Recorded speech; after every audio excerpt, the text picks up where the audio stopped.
Okay, so I am here using this video method because I can't be with you in class today, but I want to do all the similar things that we would do if we were in our Zoom class, and that is to work through problems. Just a little bit of instructions for this video. Work it, stop and work it yourself, and then see what you get, and then you can watch mine if you need, or you can fast forward past mine if you've already worked through it and got the answer. So just wanted to kind of give you that as a suggestion for what you should do. Working acid-base titrations are challenging, and the more examples you see and work through, the better. I will also provide for you a whole list of videos of me working through titration problems that you can draw from as well. And in every case, you're going to try to ahead of time anticipate what should be done and then see if you've got it right. Looking for the method and why the method works. Okay, so that's your preliminary instructions. What you see on the screen here is that we are going to, after today, be able to work sapling number 33 and number 34. And then we're going to change gears and get out of the acid-base world for a little bit, but still deal with the chemical equilibria, and we're going to do it in the world of insoluble salts. Even though they're insoluble, you can get a smidgen to dissolve, and so there's equilibria associated with that. And so that will be our last major push on the topic of chemical equilibria. Okay, so we're going to kind of work through some problems. I want you to get out your notes, and I want you to look at the titration when you have polyprotic acids and see if you can select the right answer. Now you should just pause and see what you come up with, and then you can see if you got the right answer and proceed. All right, so hopefully you've selected an answer. If not, pause. But if you selected an answer, what is this a titration between? Well, we know that we are starting out at a very low pH. So we've got an acid in there. We see that slow rise and then a leveling off of that. So that tells me it is a weak acid, and it's a diprotic acid because I see the rise of those two inflection points there. So it is a titration of a weak diprotic acid with a strong base. So that was C. Hope that's what you selected. All right, now think about this and utilize your notes as you do. In this problem here, we have A and B, all right? And I've got them marked at 25 milliliters. Will the distance between that A line and that B line, I'm asking you to select which one of those would be true. Pause and think about it. Okay, so I hope that you selected B, okay?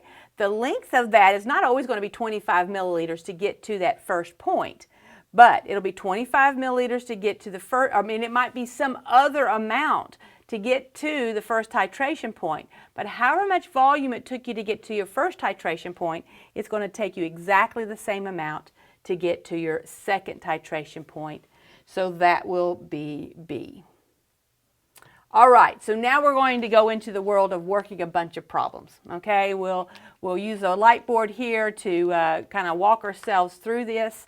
And in our first one there, I want you to consider, you're going to pause and you're going to work this problem. What do we have? We've got an acid, and I'm telling you what the acid is, and we've got a base, and I'm telling you what the base is, and you're going to titrate it to the equivalence point. Now, when you think you have an answer, unpause, and I want you to think about whether or not it's A, B, or C. Was it greater than 7, equal to 7, or less than 7? And then you'll know whether or not you're on the right track for the solution. Okay, so on this one you should have said it's equal to 7. Now how do we know that? Well, the only way that we can know that is to think about the HNO3 and start by thinking about what it is. You have to classify it, and it is a strong acid. And then you see the other substance is KOH, and you have to think about what it is. You think through all the possibilities, and you see that it's a strong base. Okay, so what are our possibilities? We either have a weak acid or a strong acid. We either have a weak base or a strong base, and so these are both strong. Now, if you realize that, and you see the language that they were going to the equivalence point, you would be able to say, aha, that has a pH of that is equal to 7 without having to do any work, if you recognize that. It is important that you know that when you are titrating between a strong acid and a strong base, when you're at the equivalence point, it's always 7. But let's say, hey, I didn't see that, I didn't understand that, it wasn't evident to me. At some point it will become evident. So let us start working the problem as if you didn't just recognize that it should be equal to 7. So what have I trained you to do? The first thing I've trained you to do is, if it's a strong acid, write the strong acid as H3O+. Okay? Because strong acid is 100% ionized, the nitrate ion is a spectator ion, it's not doing anything. And then my strong base is only written as OH- because again, the metal cation that's there is just a spectator ion. So here is the reaction, and it is going to make 2 waters.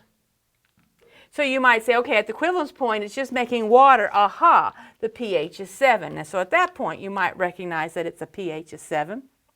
But if not, maybe you'd proceed with your ICF table. Remember, in an ICF table, you put in moles, not molarity, but moles. This is a way of doing a limiting reactant type problem. So then we can look at the amounts. What do we have? We have molarity times volume will give us the moles. Remember that. So molarity of the acid, that's the one I'm doing first, is 0.10, and I write it as moles per liter, so I know that things are going to cancel out nicely for me. And that reminds me that I need to multiply by liters, and I have 15 milliliters, which is 0.015, and I'll put an extra 0 in there. That would be liters. And when I multiply that out, we have 0.00150. So I put 0.00150 here. At this point, I realize that I'm at the equivalence point, so this number has to be the same. That's what equivalence point means. Now, we don't have to worry about the water because there's lots and lots of water in there. Then we consume our smaller, which is the same number for both, and that leaves us with none of these.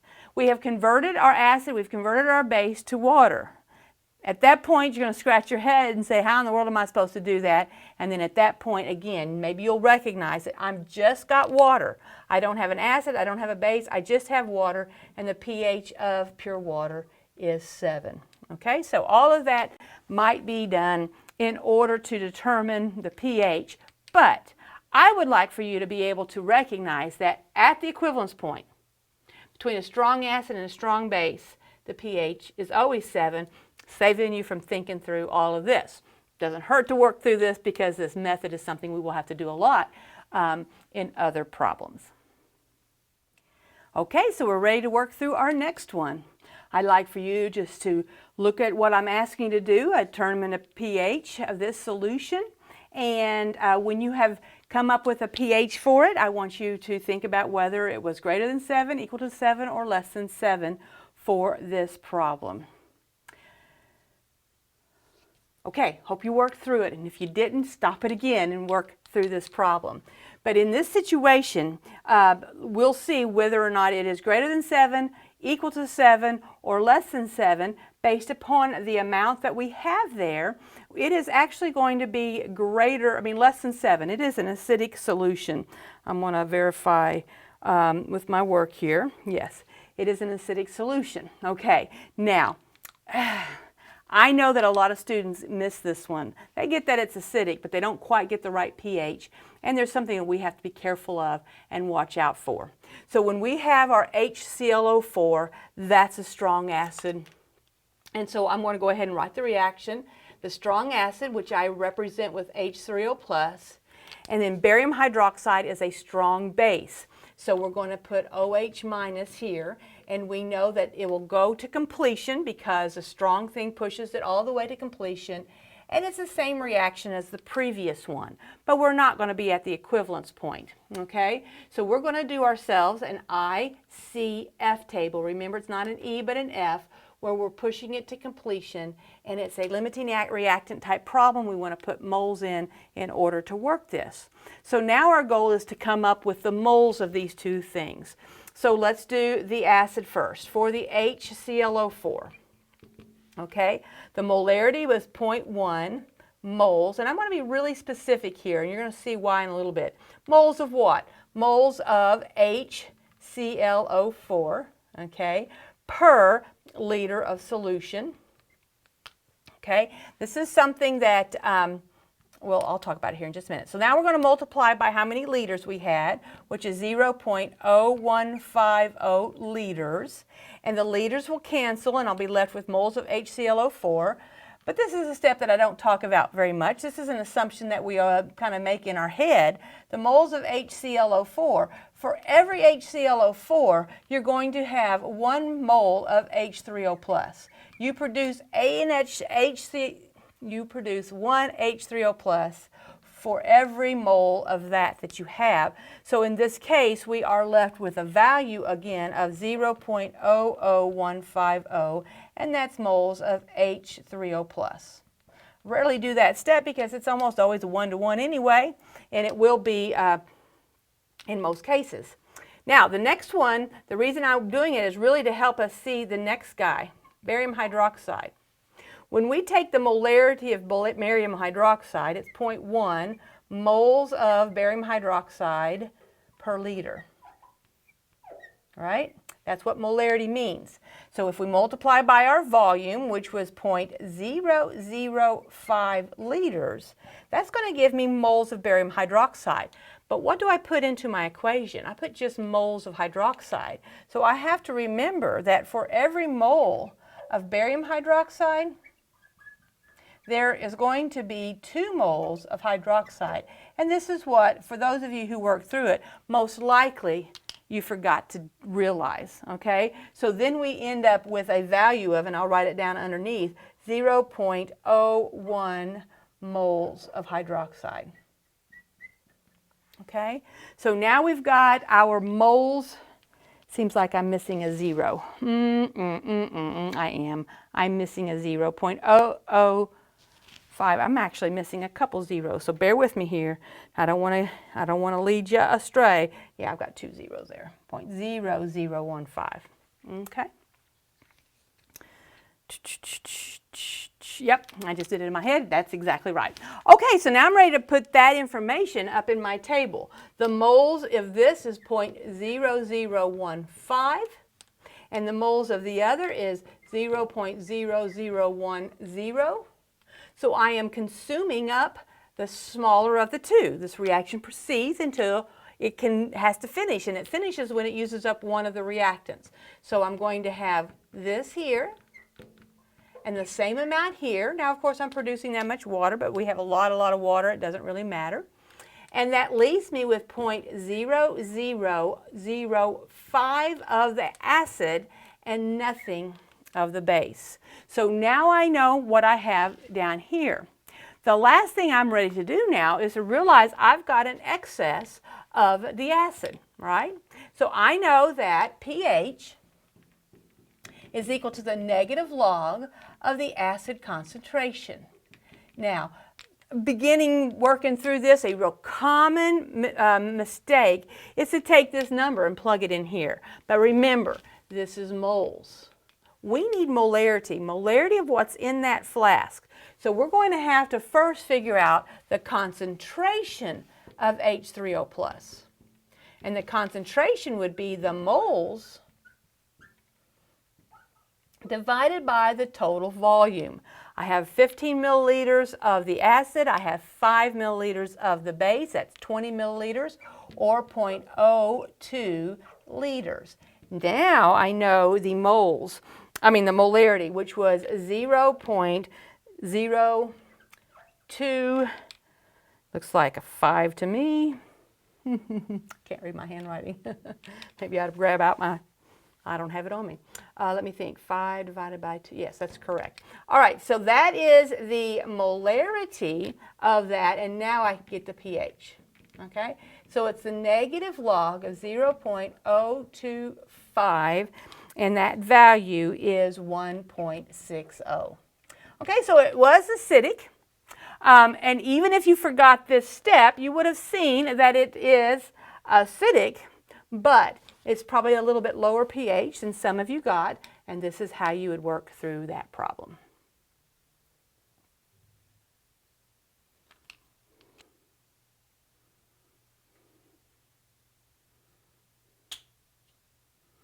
Okay, our next problem, we've got HI, and we've got this CH3 in there, which is a trimethylamine.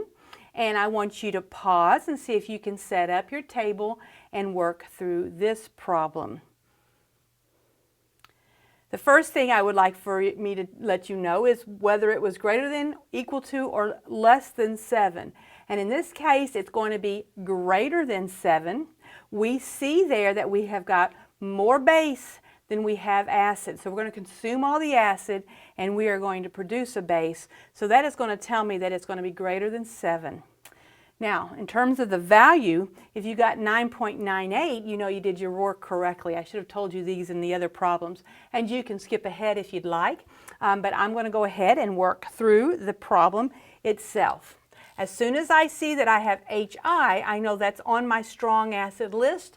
And as a strong acid, I write it as H3O+, okay? Because the I- is a spectator ion. When I come to that trimethylamine, that's a weak base. All of our strong bases are metal hydroxides. Nitrogen with 3 bonds attached is our base, weak base tail, okay? Those are your weak base. You'll see nitrogen, you'll see that it has 3 bonds like that. When it's weak, we write the whole thing. You can't write just, OH- for it because very little of it ionizes into those hydroxide and its conjugate acid. So that is our starting point. But since this is strong, it pushes it to completion, okay? It'll push it all the way to completion. And to think of the products, this is what I do. Strong acids, acids are donors, okay? So you donate it to this, and you write down what that would become once it accepts that proton. So I have this, I have the nitrogen, and I add an H+ to it, okay? So this became the proton acceptor. This is its conjugate acid that it became after it accepted the proton. So what does H3O+ become when it's donated? It becomes H2O. Now I see time and time again students try to come up with patterns and try to memorize products and that sort of thing. Just swap the proton. These are Bronsted acid-base reactions. You're going to take the H+ off of one and put it on the other. It changes the charges, it changes the number of hydrogens, and you've got your products. So it's a one-way reaction. So once again, we do an ICF table. And we need to plug moles into our table. So now we're going to seek those moles. So to get the moles of HI, to get the moles of H3O+, which is what I want to put in there, that will be the same as the moles of HI. So there's one H in there that's going to produce one H3O+, so those will be equivalent. So I'm going to use the molarity and the volume of the HI. It's 0.1 mole per liter. And I have 15 milliliters, which is 0.015 liters. And we have 0.0015 moles of HI, or H3O+. Okay? This is moles of the moles of HI, which is equivalent to the moles of H3O+. So I've got this number, 0.0015. Now, the moles of the trimethylamine. Okay, I need the molarity of it, which is 0.15. And I need the volume of it. It's 25 milliliters, or 0.025 liters. Okay, when I multiply those values out, I get 0.00375 as the moles of the trimethylamine. And I can plug this into my table, 0.00 375. Now, before this reaction takes place, we don't have any of its conjugate acid, and we never need to include water because there's always so much water. It's in great excess. It's changing very little. And it's not in our equilibrium expression. We know that as well. Okay, so we look at these two numbers, and we consume the smaller of them, which is 0.0015. And we produce on this side. All right, so now I have used up all of my strong acid. So I've done my titration. All the strong acid is gone, and when I subtract these values, it looks like I get 0.00225, and let's make sure that my brain is doing it right. Okay, yeah. And then I have 0.0015, okay? When we are at this point in a titration where one is strong and one is weak, we always want to examine this final line, and we have a few scenarios of what might happen. One scenario, which is the one that we have here, is we have some of a weak and its conjugate present. So we have a weak base and its conjugate acid present in solution. As soon as we see that both of those are present, then we know that we have a buffer. We love it when a titration ends with a buffer because the finishing of it is quite simple, and that is that we can use the Henderson-Hasselbalch equation. pH is equal to pKa plus the log of either the concentration, or you can do moles, moles of base over moles of acid. So now we need a pKa. Now in the problem it tells me my Kb value. We need a pKa. Sometimes students will try to come up with a different Henderson-Hasselbalch equation so they can use a pKb, but you don't need to do that. You just need to make sure you've got a pKa. And so how do we do that? Well, a Ka, let's just think about the Ka part, would be Kw, which is 1 times 10 to the minus 14, over the Kb, which I gave you as 6.3 times 10 to the minus 5. So that's going to give me my Kb. Oh, you can't see that. I'm too low. So let me move it to the side. You don't need to worry about all that language I just told you. And let's move over here where you can see it. So I'm going to work the problem over here. All right, so pH equals, what is it? It's going to be the negative log of the Ka, and the Ka, as I was saying, was 1 times 10 to the minus 14 divided by the Kb of 6.3 times 10 to the minus 5. Okay, so this part is my Ka, which I need. Take the negative log of it, it becomes a pKa, and then plus the log, and we need the base. Where's the base? This is the base form. So it is 0.00225. Let me make sure I'm getting it all in there on the screen, which I am not. I'm really having a hard time with my space here, aren't I? I'm going to write it this way. 0.00225, that's the numerator, divided by, the denominator would be acid, okay? The acid form is this one, and that is going to be 0.0015, okay? So those are the numbers that we plug into here. pH equals pKa, all right, plus the log of the base over the acid, and that's going to give me a pH, when you plug it all in, of 9.98. All right.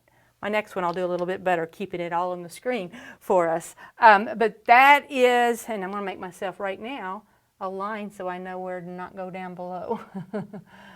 Okay. So that is where you have one that's strong, one that's weak, and going to the point where you are at a buffer.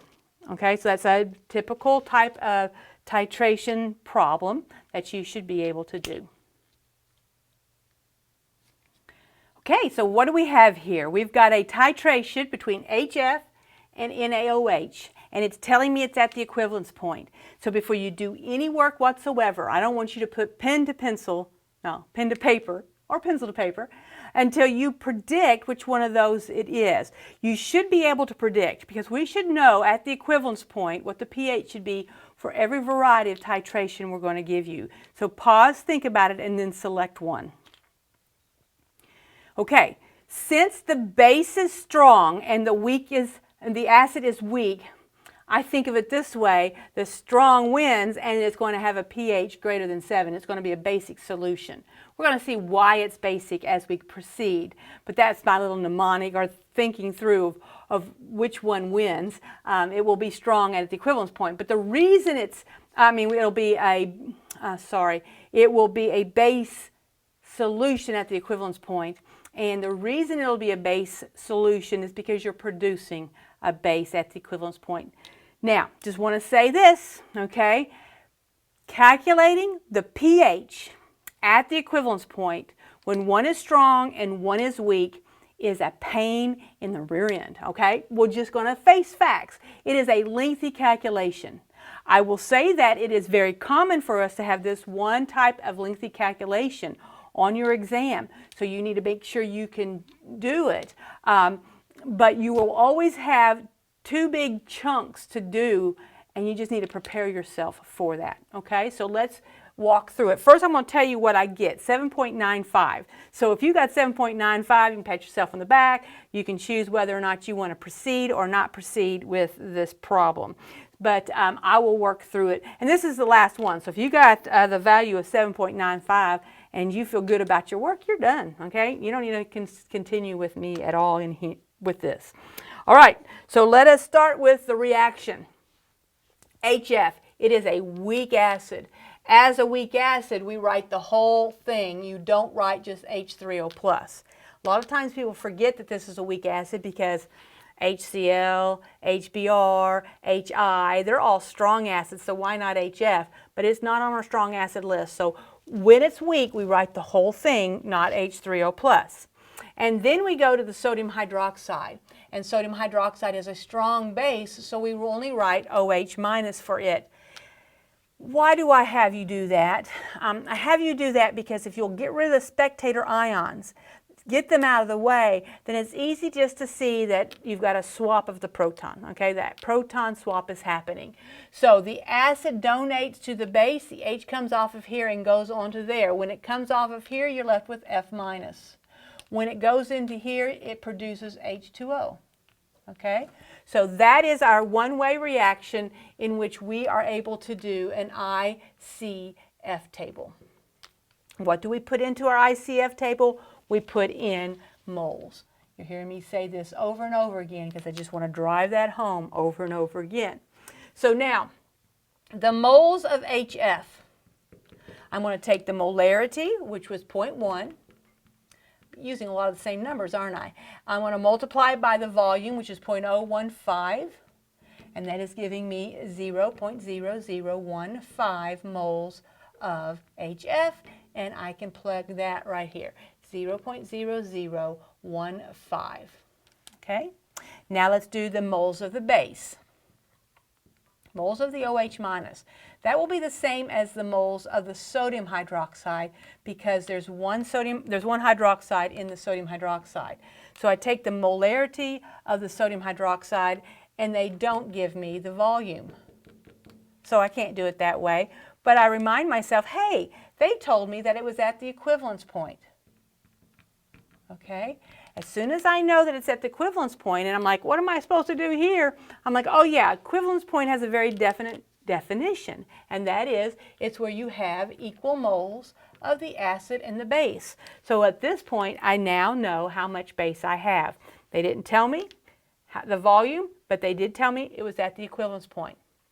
Now the I line, there wasn't any of the F- yet. We haven't produced any, so that's a 0.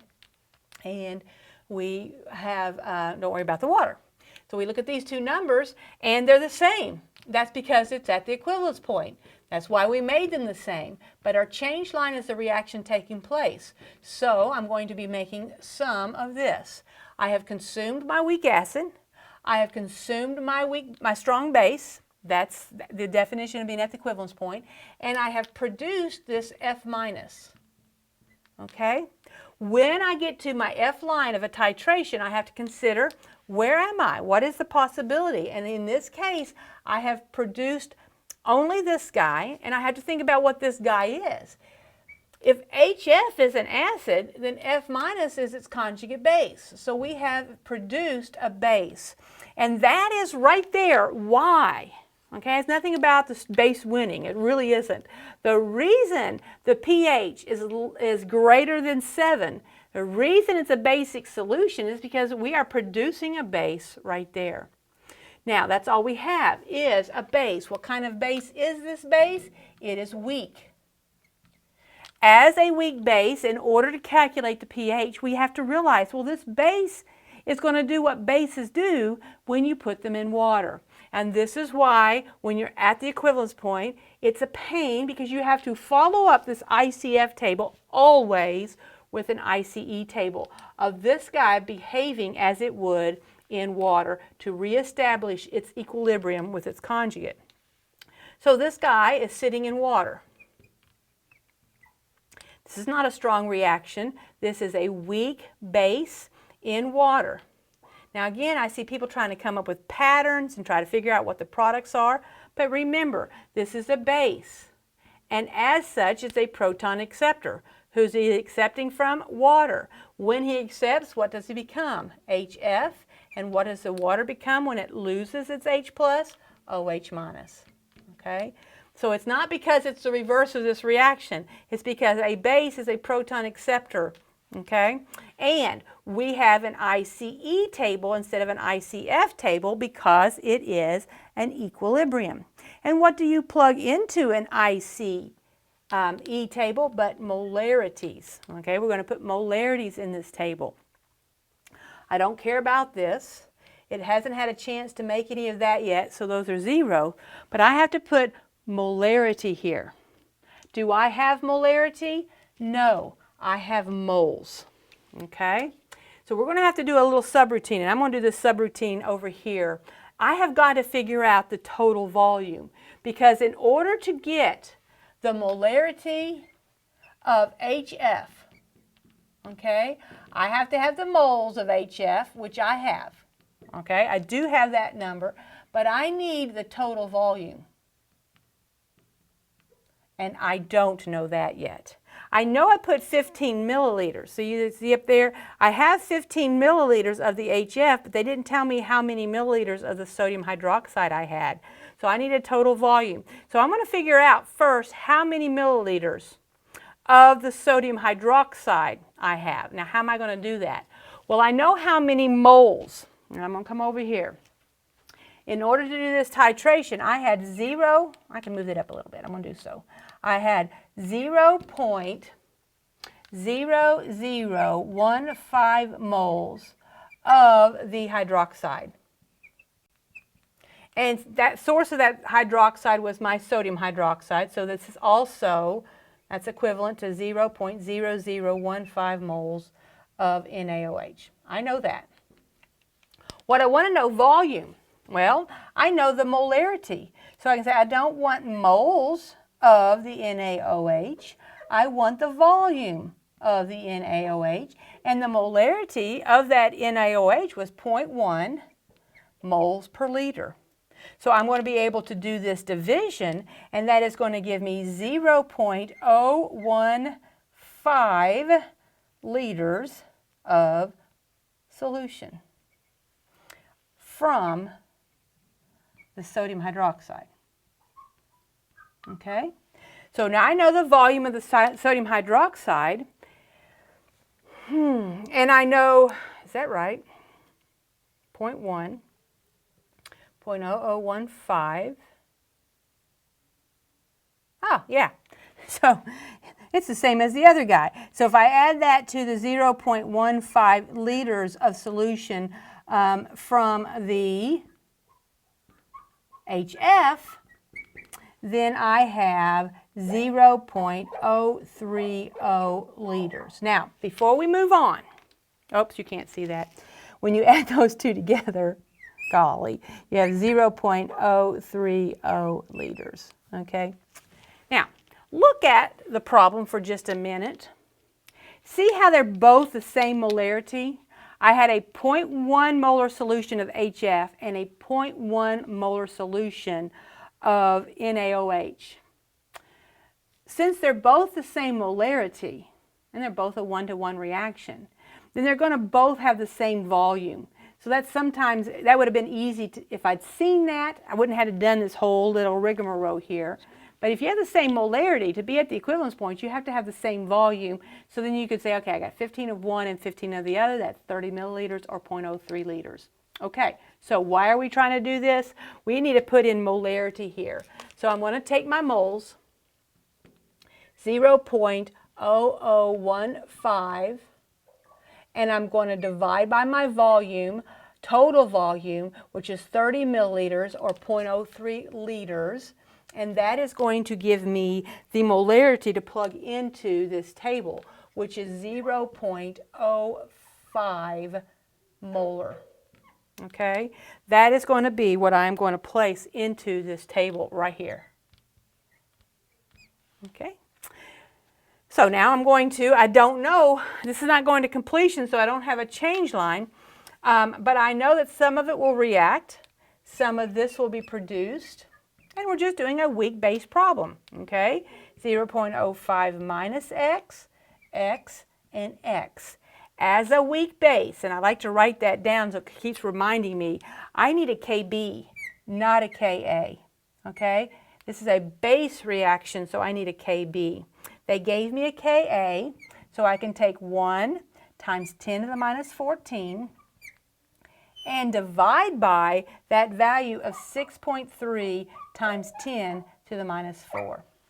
Okay, so that's going to give me my Kb that I need, and I think I've got a value for that down here somewhere.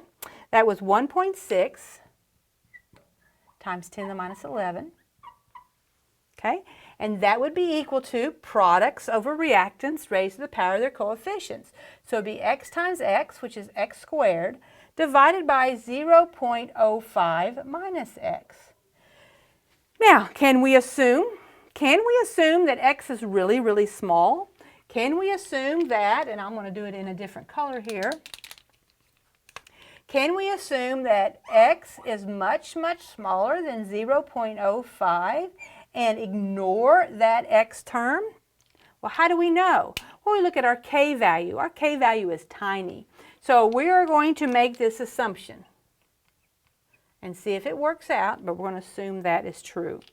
Okay, so now we're going to continue to solve for that. So that would be 1.6 times 10 to the minus 11 times 0.05, and that's equal to x squared.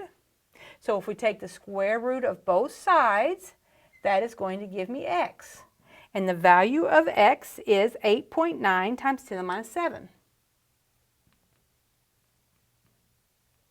Okay, so then I stop and say, okay, what was x? X was the hydroxide concentration. Always make that little comparison. So if I were to take the negative log of that 8.9 times 10 to the minus 7, that wouldn't give me pH, that would give me POH, right? So when I do that, my POH value will be 6.05.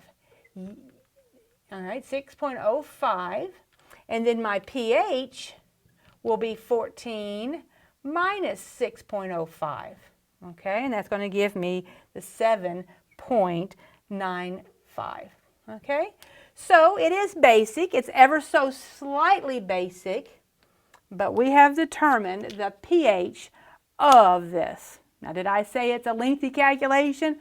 Look at how much we have here. But let's just review, okay? The first thing that we did was think, if it's at the equivalence point, it should be basic.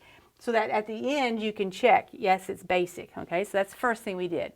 Second thing we did was to set up our ICF table, putting in moles. We examined the F line. We noticed that we have a weak base left over and only a weak base left over. It's not a buffer. From there, we have to do an ICE table for that weak base behaving as a weak base in water, reestablishing its equilibrium between its conjugates. And that's what we did here. When we solved for X, we realized that that was our hydroxide concentration. We got the pOH and then the pH. Okay? So we've worked through several different titrations. And once again, I want to tell you that I have a whole bank of titration calculations for you to walk through if you feel like you still need to look at more examples of this. But as you look at it, you're not trying to memorize processes. You're trying to think through how you know what to do each step along the way. And if you struggle with any of that, please join me in office hours on Monday from 1 to 4 so that I can help you try to get a good grasp on how to do titration problems as this homework becomes due that evening.